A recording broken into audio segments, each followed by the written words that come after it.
भारतीय सेना द्वारा ऑपरेशन सिंदूर के तहत पाकिस्तान के आतंकी ठिकानों पर हमले के बाद से दोनों देशों के बीच खुलेआम युद्ध का माहौल बना हुआ है। जितना माहौल सीमा पे युद्ध का है, उससे कहीं ज्यादा युद्ध का माहौल सारे टीवी चैनल के स्टूडियो में बन रहा है। हर तरफ ऐसा लग रहा है कि दोनों देशों के बीच खुलकर एक जंग छिड़ने वाली है। ऐसे माहौल में सबसे ज्यादा डरा हुआ है एक आम इन्वेस्टर। एक आम इन्वेस्टर जानना चाहता है कि अगर भारत पाकिस्तान के बीच युद्ध लंबा चलता है, अगर भारत पाकिस्तान के बीच फुल फ्लेजेड वॉर होता है, तो इन्वेस्टमेंट में उसे क्या करना चाहिए, उसका पैसा कहां सेफ है।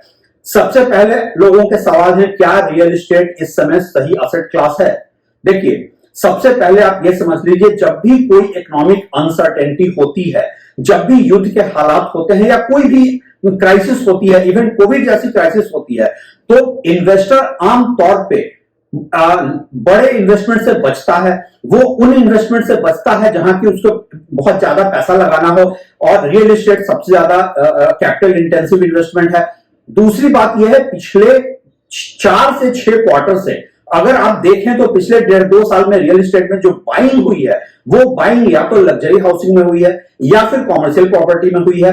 हम एक ऐसे मार्केट में बैठे हैं जहां प्राइस टू इनकम रेशियो निकालिए तो 11 साल की ग्रॉस इनकम पे लोग घर खरीदते हैं। ऐसे में एवरेज होम बायर घर नहीं खरीद रहा है। रियल एस्टेट पिछले 1.5-2 सालों में इन्वेस्टर का कार्टेल चला रहा है और कॉमर्शियल प्रॉपर्टी में भी वही चला रहा है। तो आप ये समझ लीजिए, अब जो अनसर्टेन इकोनॉमिक एनवायरनमेंट है, उसमें ये इन्वेस्टर का पेशेंस देखना होगा, वो कितने लंबे समय तक होल्ड करेगा। क्योंकि स्टॉक मार्केट नीचे गिर रहा है तो स्टॉक मार्केट में उसे अपॉर्चुनिटी दिखेगी। दूसरी बात, जब भी इकोनॉमिक अनसर्टेनिटी होती है तो जो बड़े इन्वेस्टर हैं जिन्होंने लग्जरी प्रॉपर्टी खरीद रखी है, वो गोल्ड की तरफ भागते हैं, क्योंकि गोल्ड एक मूवेबल प्रॉपर्टी होती है। तो ऐसे माहौल में तीनों एसेट क्लास को देखने के बाद और हिस्टोरिकल पैटर्न देखने के बाद अगर इन्वेस्टमेंट होता है तो सबसे ज्यादा इन्वेस्टमेंट होता है गोल्ड में। दूसरे लेवल पर जब मार्केट नीचे की तरफ होता है तो स्टॉक मार्केट में होता है। तीसरा लेवल प्रॉपर्टी का होता है, और प्रॉपर्टी में इस समय मुझे फ्रेश बाइंग दिख नहीं रही है। आपको क्या करना चाहिए? सबसे बड़ी बात यह है कि अगर आप प्रॉपर्टी को देख रहे हैं तो आप 2-3 चीजें समझ लें। प्रॉपर्टी मार्केट जो इन्वेस्टर लेकर बैठा है वो बहुत लंबा इसको होल्ड नहीं करेगा। ऐसे इन्वेस्टर मार्केट में बैठे हैं जो 20 यूनिट 25 यूनिट लेकर बैठे हैं, थोड़ा थोड़ा पार्ट पेमेंट देकर बैठे हैं और वो उसको पूरा पेमेंट करने की हालत में नहीं है। एक डिस्ट्रेस सेल मार्केट में आएगा जहां की एक आपके लिए अपॉर्चुनिटी निकलेगी।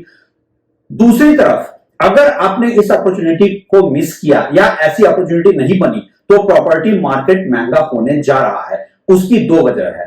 पहली वजह यह है कि जब भी कोई फाइनेंशियल क्राइसिस हो, इकोनॉमिक इमरजेंसी हो, कोई पैंडेमिक हो या वॉर सिचुएशन हो, उसमें 2 चीजें होती हैं।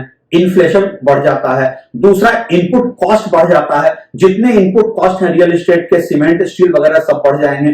दूसरा, रियल एस्टेट में बहुत सारे आइटम्स हैं जो इंपोर्ट किए जाते हैं।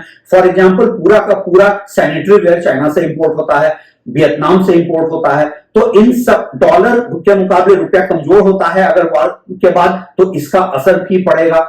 प्रॉपर्टी मार्केट में आम घर खरीदारों के जेब से में नहीं आएगा।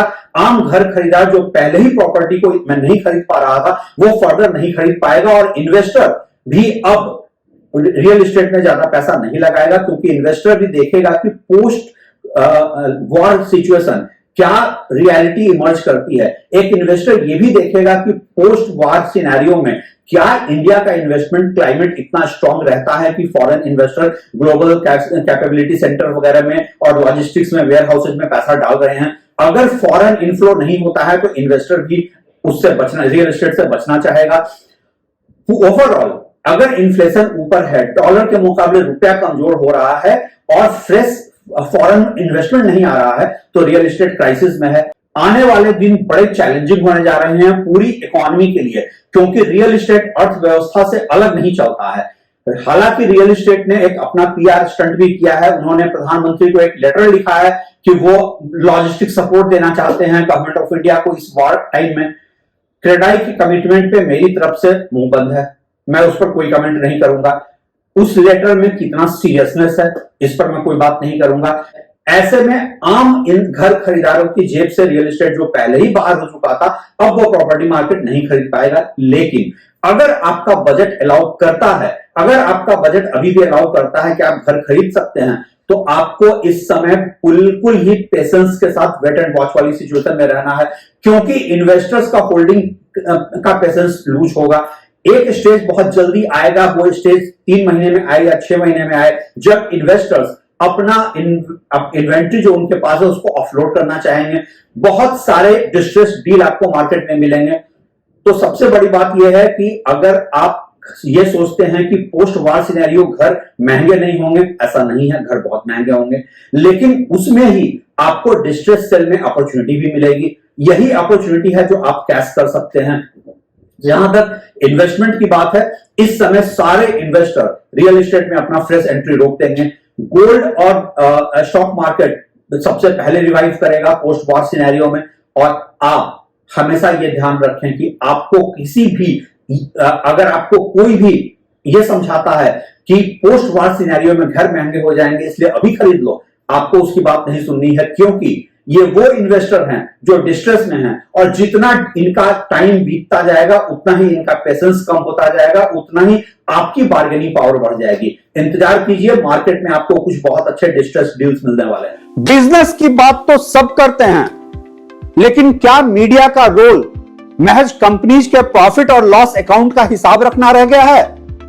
कितनी इन्वेंट्री सेल हुई, बिजनेस में आया कितना इन्वेस्टमेंट, इन सब की बहस के बीच पूछता है आम आदमी, इसमें मेरे लिए क्या है? कहीं इंडिपेंडेंट मीडिया भी इंस्टीट्यूशनल मीडिया की तरह गॉसिपिंग में पढ़कर अपनी क्रेडिबिलिटी तो नहीं खो रहा है? जाने अनजाने कहीं हर कंटेंट क्रिएटर बिल्डर की पीआर प्रोपेगेंडा का हिस्सा तो नहीं बन रहा है? कौन करेगा हाशिए पर खड़े आम आदमी के काम की बात?